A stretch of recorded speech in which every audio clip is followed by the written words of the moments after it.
This library video will demonstrate how to install EndNote at home or on a work PC. From the library homepage, click on Resources, then Downloads. On the Downloads page, click on Login.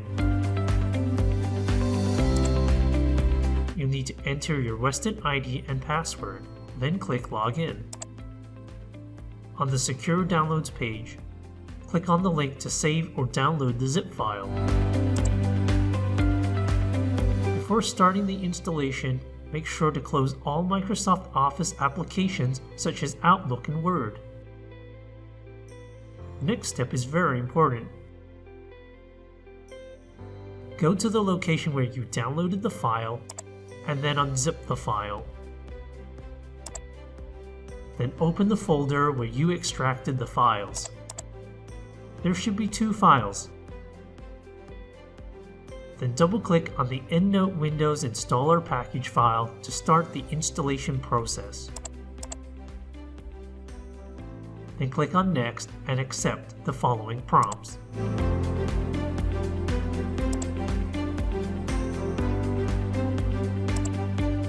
To continue the installation, review and accept the terms and conditions.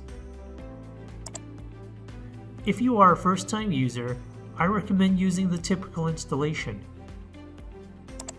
If you want to change the installation location, you can do so on this screen. Click on Next again when you are ready to begin installation.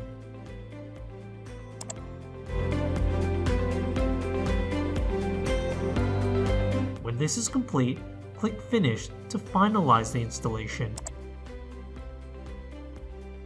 If you are asked to purchase a product key, this means you have not extracted the files from the zip, or you are running the installation from within the zip file.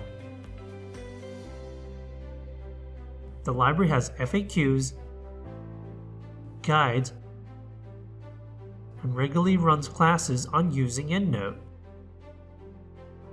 For more information, please contact the library.